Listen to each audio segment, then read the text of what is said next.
Assalamualaikum warahmatullahi wabarakatuh, Ustadz Dasad. Waalaikumsalam warahmatullahi wabarakatuh. Tuan Guru Dr. Abdul Somad. Ini sedang di mana, Ustadz? Saya tepatnya di rumah. Nah, di rumah ini di ruang favorit saya di perpustakaan. Masya Allah. Sendiri Ustadz di rumah. Oh. Tidak ada anak, tidak ada istri. Semua saya sudah kirim ke kampung, isolasi. Itu lebih parah dari lockdown. Ya, apa boleh buat? Ini berat tapi harus dilalui. Sebab kalau terpapar virus lebih parah lagi. Apa sebabnya? Kenapa tidak dengan keluarga? Sebab waktu itu Ustaz, sebelum saya ketemu dengan orang yang kontak fisik, kontak dalam arti wawancara dengan orang yang dinyatakan positif, guru saya, Profesor Dr. Idrus Paturusi, mantan Rektor Unhas, saya wawancara. Nah, sebelum wawancara itu anak saya sudah kirim kampung. Satu, untuk menghadiri pesta keluarga pengantin. Yang kedua, memang untuk isolasi karena di kampung lebih aman. Nah, ternyata setelah saya dinyatakan orang tanpa gejala karena sudah ketemu dengan orang yang positif virus, maka saya tidak boleh ke kampung. Dan anak istri saya juga tidak boleh ke Makassar untuk melindungi dari tertular virus. Saya alhamdulillah sudah tes dan sudah mengalami masa isolasi sudah lebih dari 14 hari. Ini hari ke-19. Alhamdulillah sudah tes rapid, meskipun tes rapid ini sebenarnya bukan untuk menentukan tingkat akurasinya cuma 30%, tapi dinyatakan negatif. Untuk itu saya harus ulang lagi di hari ke-7, maknanya di hari Jumat. Jadi kapan Ustadz barunya benar-benar steril, benar-benar negatif? Nah, sebenarnya sekarang dari tes itu, rapid itu sudah, tapi untuk betul-betul meyakinkan, maka saya harus tetap di rumah sendiri, tidak boleh kemana-mana, lalu di hari Jumat akan datang tes lagi.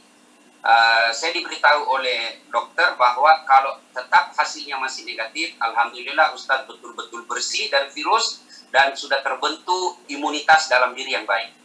Oh, insya Allah, amin. Apa aja kegiatan Ustadz untuk mengisi hari kosong?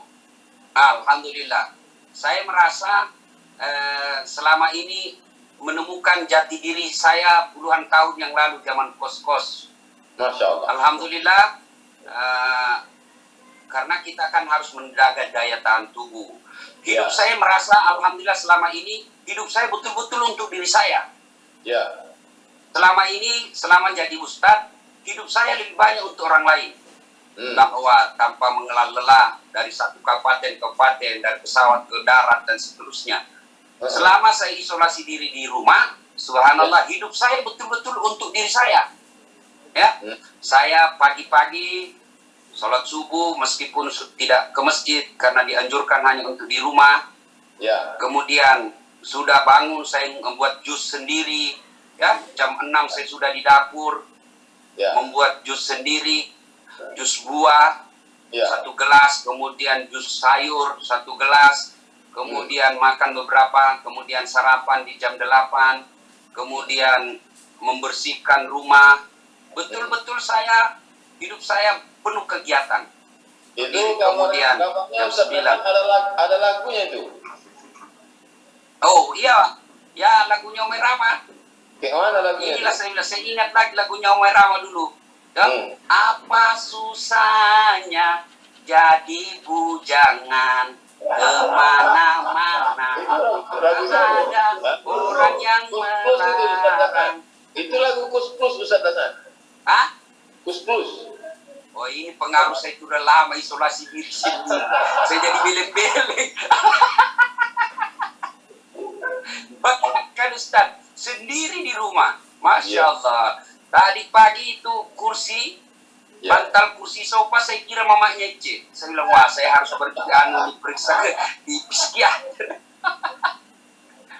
Jadi tapi alhamdulillah, saya merasa Ustaz, selama ini saya baca bukunya Ustaz, yang Ustaz hadiahkan ke saya, kemudian ceramah-ceramah Ustaz, saya nonton ceramah-ceramah para guru, saya ceramah, saya nonton. Alhamdulillah sudah ada buku saya sudah tulis, ketik, sudah jadi. Tinggal mudah-mudahan ada percetakan yang mau terbitkan. Kumpulan ceramah-ceramah singkat untuk Ramadan sudah ada. Kemudian disertasi saya insya Allah mudah-mudahan setelah virus ini berlalu bisa jadi buku. Disertasi saya, disertasi baik yang di UIN maupun di UKM, sudah saya kotak-kotak balik. Alhamdulillah lagi proses, sudah tuntas. Kemudian ada juga beberapa melayani pertanyaan jamaah melalui medsos, kita layani semua. Alhamdulillah hidup saya lebih tertib, Ustaz. Andai bukan siaran langsung seperti ini, saya sudah tidur. Biasanya sebelum jam 10 saya sudah tidur, jam 3 bangun lagi. Saya konsultasi dengan pakar ilmu kesehatan masyarakat, guru saya juga, Profesor Dr. Feni Haju. Saya dijelaskan bahwa jam tidurnya Rasulullah itu jam tidur lebih awal, bangun sepertiga dari malam, disitulah terbentuknya imunitas tubuh yang sangat baik. Alhamdulillah. Sangat bagus tidur setelah Isya sampai tengah malam. Ya, bangun lagi untuk sholat lain. Disitulah terbentuknya ada hormon, menurut beliau saya lupa namanya itu hormon, yang sangat baik untuk membentuk daya tahan tubuh. Sementara untuk menghadapi corona ini kita daya tahan tubuh mesti kuat, imunitas mesti hebat, mantap. Nah, disinilah pentingnya hadir agama. Saya membaca beberapa literatur untuk membentuk daya tahan tubuh, imunitas yang baik. Bukan, ada juga temanku di kampung dia bilang supaya baik ini ketimun. Saya bilang apalagi ketimun, bukan ketimun, imun. Dia bilang beda tipis kau. Ketimun. Ketimun. Disinilah pentingnya agama. Subhanallah ya.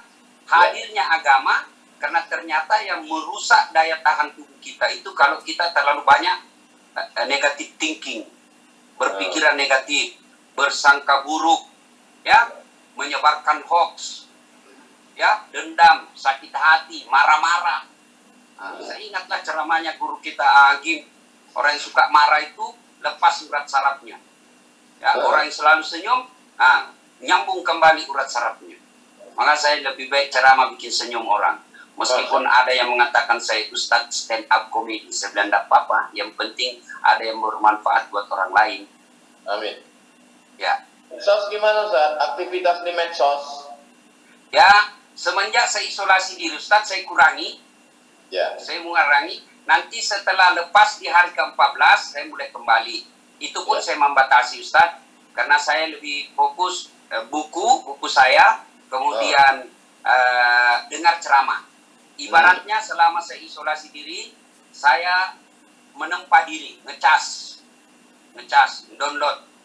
Untuk persiapan selesai virus ini baru lahir kembali untuk materi-materi dakwah yang lebih baik. Itu dari guru Ustadz Abdul Somad. Mohon izin melalui ini, saya izin memang toh supaya nanti jangan sampai Ustadz dengar ceramah saya itu copy paste. Tapi saya sudah izin malam ini. Apa sebenarnya ketika kita dinyatakan orang dalam pemantauan atau kita habis ketemu dengan orang yang kena virus corona, itu sebenarnya gimana perasaan psikologis kita? Saya rasakan Ustadz memang cemas, sempat goyang saya Ustadz. Yang membuat saya, sebab yang saya pikirkan adalah jenazah kita sudah tidak dimandikan seperti umumnya. Ya, kita tinggal di tayamumi kalau kita wafat. Itu yang saya pikir Ustadz. Kemudian keluarga kita sudah tidak dekat dengan jenazah. Tidak boleh lagi kita mendekati jenazah arwah orang yang meninggal. Kemudian kita disolati tidak rame-rame. Ya. Kemudian tidak ada tradisi. Kalau di sini tradisi di Sulawesi Selatan ada malam pertama setelah meninggal hari ini, malamnya ada takziah 1 sampai ke 7 orang untuk datang memberikan dukungan. Semua itu saya bayangkan tidak ada. Tapi saya akhirnya berbesar hati dan kembali merasa bangkit kembali setelah saya mendapati hadis, orang yang mati karena wabah itu dinilai syahid dunia. Wah, saya lagi semangat lagi. Kenapa mesti takutnya semua orang mati? Tapi ya sempat memang goyah, Ustaz. Apalagi ketika istri saya mengatakan anak saya masih kecil, Ece masih kecil. Waduh, ada lagi ada yang lebih kurang ngajar. Keluarga dia bilang bagi-bagi memang cepat warisan.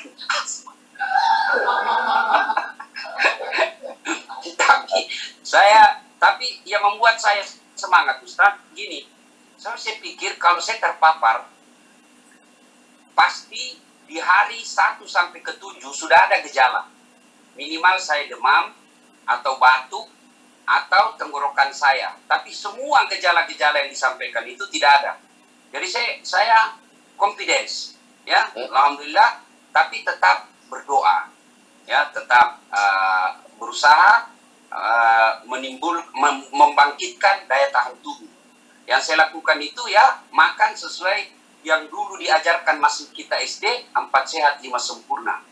Nah, bahkan ini saya ketawa-ketawa sendiri di rumah. Waktu kita dulu kecil di kampung kan dibilang tahun 2020 nanti kita akan melihat mobil terbang. Ya, kita akan melihat lagi bukan lagi kendaraan di aspal, tapi kendaraan di atas udara lagi, mobil terbang. Tapi ternyata di 2020 ini baru kita diajari bagaimana cara mencuci tangan yang benar. Apa aja yang memotivasi, yang membangkitkan semangat kita, andai kita pada posisi orang yang terkontaminasi, terkena virus ini, apa yang kira-kira membuat kita punya semangat hidup, Ustaz? Yang pertama, kalau saya hindari medsos. Karena banyak postingan-postingan di medsos itu yang mengeri. Ya, baru saja meninggal, disisirkanlah ini. Jadi pikiran kita lebih banyak yang negatif, ngeri-ngerinya. Jadi jalan pertama, tutup medsos. Kalau mau dapat informasi, cari informasi yang kompeten. Karena sekarang saya melihat kita perlu belajar dari, mohon maaf Tuan Guru, binatang. Ini binatang ini tidak pernah mengambil alih tugasnya orang lain, binatang yang lain. Sampai sekarang ini kambing tidak pernah menggonggong. Dia profesional. Sampai sekarang ini kucing tidak pernah mengembek. Tidak pernah ngambil materinya orang. Sekarang ini kita lihat di medsos, dia bukan ulama, bicaralah tentang fikih. Seolah-olah dia paling hebat dari orang yang belajar dari Mesir, dari Madinah. Padahal dia belajar di medsos baru 2 hari. Ya, dia tidak pernah sekolah kesehatan, tapi seolah-olah dia kuasai ini, virus ini. Supaya menghindari semua informasi yang bias ini, maka cara saya lakukan, tutup medsos. Kalau ada keterangan yang saya perlukan, telepon langsung ahlinya. Yang berikutnya, ya, gizi. gizi. Ya, gizi. Tapi gizi yang dimaksud. Masalah gizi ini, orang kan susah mendapatkan makanan karena dia sedang diisolasi. Tapi Ustaz Hasan kan pandai masak ya, ini enaknya ya. Oh, saya pandai masak, Ustaz. Pandai masak. Ada sambal saya, Ustaz. Saya yakin Pak Ustaz, Tuan Guru nanti kalau datang dan kita ketemu saya bikin, sekali merasakannya pasti bertanya apa resepnya. Masya Allah. Orang Sulawesi bilang nasu talu-talu. Oh. Makanya biasa istri saya itu melapor sama mama saya di kampung. Ya. Dia bilang itu, Ustaz, tidak pernah saja dia mau diurus. Makan pun masakannya aja yang dia rasa enak. Karena saya kalau di rumah Ustaz masak sendiri memang. Masya Allah. Jadi istri kadangkala merasa, kenapa tidak masak masakan saya? Karena selera saya yang tahu. Meskipun makan pagi-pagi, ya memang saya alhamdulillah, karena dulu 11 tahun saya ngekos di Jalan Harimau. Masak sendiri. Itulah. Ustadz juga ada lagunya, tapi lagunya Aisyah. Saya menikmati Ustadz menyanyi, saya menikmati. Kalau saya Ustadz spesialis Romai Rama. Masya Allah. spesialis Roma Irama. Apa lagu Bang Roma yang cocok untuk musim corona ini? Ya, lagu Begadang Jangan Begadang. Oh, Karena salah satu penyebab turunnya imun. stamina, daya tahan tubuh begadang. Ya. Makanya Ome Rama dari dulu sudah ditemukan oleh Ome Rama ini. Begadang jangan begadang, kalau tiada artinya. Begadang boleh saja, kalau ada perlunya. Ada lagi di situ. Kalau terlalu banyak begadang, mata pucat karena darah berkurang. Bila sering kena angin malam, segala penyakit akan mudah datang. Coba, bila sering kena angin malam, segala penyakit akan mudah datang. Darilah itu, sayangi badan, jangan begadang setiap malam. Itu Ome Rama sudah temukan puluhan tahun yang lalu. Lagunya Ome Rama. Kalau lagu anak-anak sekarang kan lagunya kajili-jili, beleng-beleng. Pulang-pulangku berbadan dua. Hancur. Ya Ustaz. Sekarang ya. Ini kan jadwal Ustadz banyak sekali yang dari tanggal 15 sekarang sudah tanggal 6. Berarti sudah 21 hari. Jadi gimana jadwal-jadwal yang banyak ini? Semua saya cancel Ustaz. Setelah kita konsultasi dengan Tuan Guru Ustaz Abdul Somad, saya sejak itu semua saya hubungi. Saya hubungi untuk membatalkan, tentu dengan dalil-dalil ya, copy paste dalilnya Pak Ustaz. Yeah. Nah, dalam arti bukan dibatalkan tapi ditangguhkan untuk kesepakatan panitia kapan yang akan dilanjutkan. Oh. Termasuk ada beberapa acara saya yang sifatnya memang saya tunggu-tunggu tapi akhirnya tidak jadi. Acara-acara Rakornis Humas Polri se-Indonesia, Rakornis Barreskrim se-Indonesia, Rakornis Baharkam, semua tidak batal. Ya, karena mengikuti maklumat dari Kapolri. Oh, ini salah satu bentuk support kita untuk mengentaskan virus ini, Ustaz ya? Iya, karena data dan fakta menunjukkan di tempat kerumunan itu virus sangat senang. Ya, nah ternyata juga girah agama yang tinggi, tapi tidak dibarengi dengan pemahaman agama yang sangat mendalam. Ulangi, pemahaman agama yang sangat mendalam bisa berakibat fatal dengan tertularnya virus. Sebab data yang menunjukkan yang pulang dari tabligh akbar yang tadinya dilarang tapi ngotot tetap melakukannya, maka setelah kembali saya dapat informasi dari Kabupaten Tanah Bumbu tadi, mereka yang pulang dari acara tersebut 4 orang dinyatakan positif. Apa prediksi Ustaz ke depan, Mei, April, Mei, Juni ini bagaimana agaknya ke depan? Saya kira kalau masyarakat kita tetap acuh dan tidak mengindahkan untuk tetap tinggal di rumah, maka ini saya prediksi lama. Menurut saya pun, asumsi saya bukan orang medis, tapi saya asumsi saya melihat pengalaman virus-virus yang lalu, corona ini tidak mungkin hilang di permukaan bumi. Tidak mungkin. Ya, yang ada adalah Allah memberikan pertolongannya kepada kita, sehingga tubuh kita meresponnya dengan kekebalan tubuh. Seperti virus lepra sampai sekarang masih ada. Kolera masih ada. Influenza sampai sekarang masih ada. Tapi alhamdulillah dengan perkembangan ilmu pengetahuan dan adaptasi tubuh dengan alam, sehingga tubuh kita ini imun terhadap virus-virus itu. Influenza dulu mematikan. Sampai di Spanyol bisa mematikan jutaan orang. Tapi sampai sekarang influenza masih ada.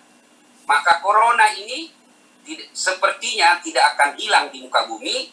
Yang ada adalah Allah menolong kita dengan memberikan daya tahan tubuh yang imun sehingga corona ini tetap ada tapi dia sudah tidak mematikan kita. Terus Terus nanti bagaimana nih Ramadan kita, Idul Fitri kita, Ustaz? Ya, saya melihat tadi surat edaran dari Kementerian Agama bahwa untuk tahun ini tidak ada Idul Fitri. Maka kalau betul ini, saya belum baca secara detail, saya hanya baca beberapa kiriman kawan. Kalau betul ini, maka kita lihat dulu, tentu kita kembali kepada Majelis Ulama. Kalau Majelis Ulama memfatwakan, karena Majelis Ulama seperti Tuan Guru ketahui, kita semua ketahui bahwa di Majelis Ulama itu kumpulan orang-orang yang memang kompeten di bidangnya, ormas-ormas dan lain sebagainya. Kalau mereka Majelis Ulama memutuskan untuk ditiadakan, ya kita ikut. Ya. Apalagi kalau memang fakta dan datanya menunjukkan bahwa memang belum bisa diatasi, maka kita mengikutinya. Apa saja yang membuat imun kita ini kuat, pertahanan tubuh kita ini kuat sehingga bisa kebal dari corona? Saya kira Allah menyediakan semua itu dengan sangat murah. Satu, kalau dulu pemahaman kita menganggapnya bahwa sumber vitamin C yang paling baik itu kan dari jeruk. Ya. Ternyata ada yang lebih hebat, Ustaz, meningkatkan imunitas kita. Daun kelor. Bagaimana Daun kelor di kampung saya itu tidak perlu dibeli. Ya. Masjid saya di kampung itu pagarnya daun kelor. Orang pulang sekarang baru manfaat. Depan rumah saya juga ada daun kelor. Nah, orang lewat ambil. Nah, murah. Coba kalau obatnya adalah buah pir. Mahal kan? Susah kita. Susah kita ini orang miskin. Kalau anunya adalah anggur. Ya. Atau kurma ajwa. Wih, repot kita. Mahal itu. Kemudian itu poligami meningkatkan imun juga, poligami. wah, itu lain bahasanya itu, Ustaz. Lain bahasanya. Saya takut bahas ini karena pasti istri saya bisa melihatnya.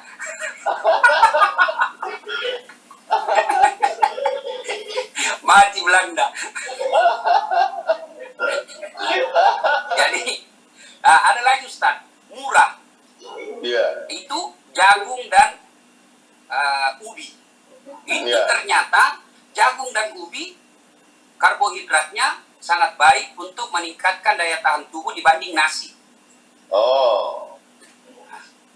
Ubi, jagung murah meriah. Kalau jagung saya biasa bilang di kampung makanan mesin ketik.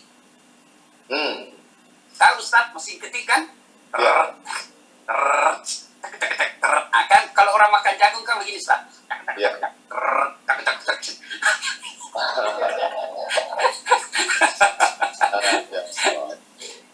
Kemudian madu, Ustaz. Saya lakukan selama ini, pagi sebelum segalanya masuk, air jahe hangat seminum. Kemudian sebelum nasi, jus buah, jus sayur. Kemudian minum vitamin. Kemudian apa lagi? Madu, campur madu. Itu kemudian setiap 30 menit minum air hangat. Target 2 liter. Cuma ya repotnya kencing-kencing. Saya konsultasi ke dokter, saya gampang sekali keringatan, termasuk saat ini saya sangat keringatan. Nah, saya tanya dokter, itu kalau orang sudah keringatan menunjukkan bahwa metabolisme tubuh baik. Dan ternyata juga menurut para pakar, virus ini senang di tempat-tempat lembab.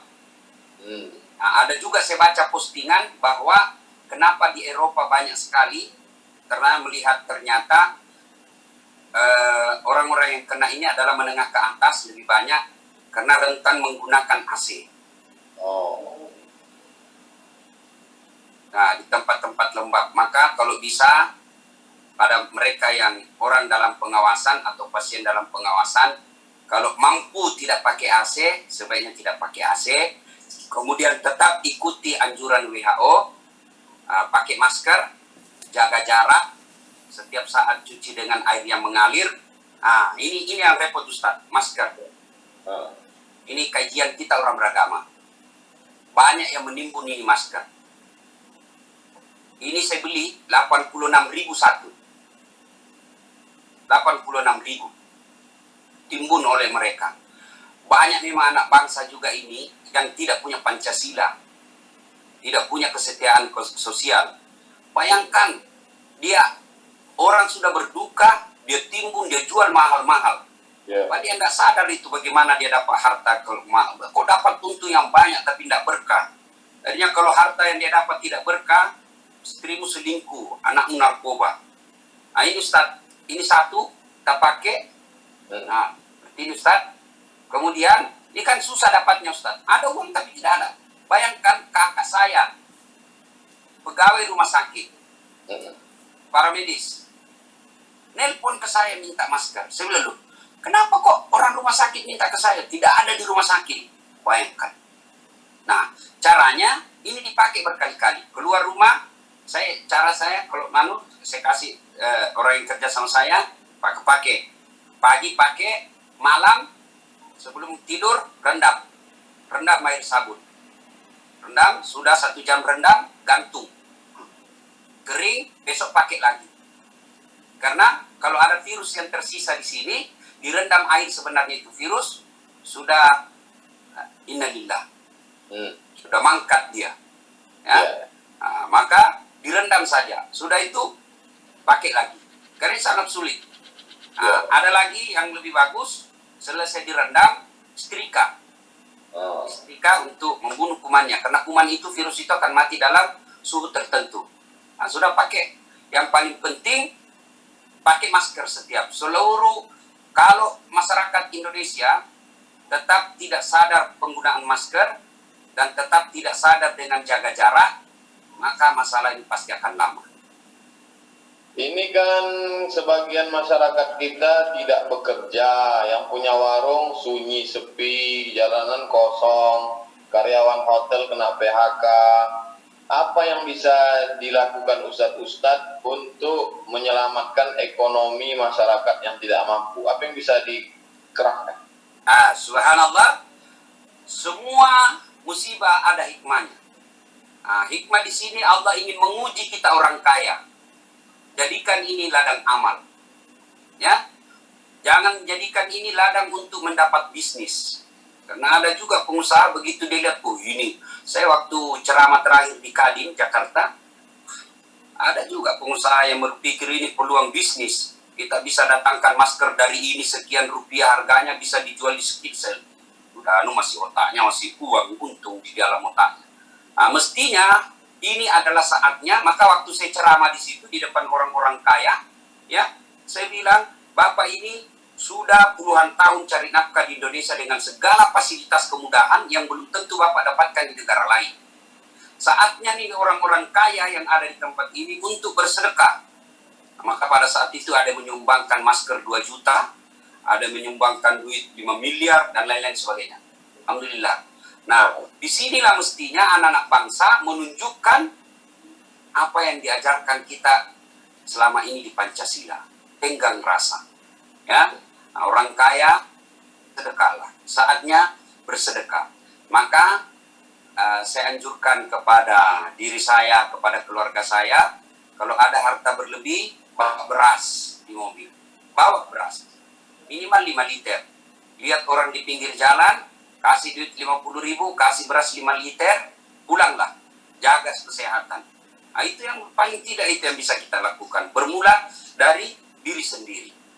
Nah, kemudian kita para mubalik menyampaikan khutbah-khutbah atau ceramah-ceramah online, keutamaan sedekah, termasuk tadi ada beberapa orang kenalan saya diberi rezeki berlebih oleh Allah, konsultasi. Ustaz, bolehkah zakat harta saya ini, saya berikan kepada orang-orang yang dinyatakan dalam pengawasan dan tidak bisa cari. Saya bilang itu tepat guna, tepat sasaran.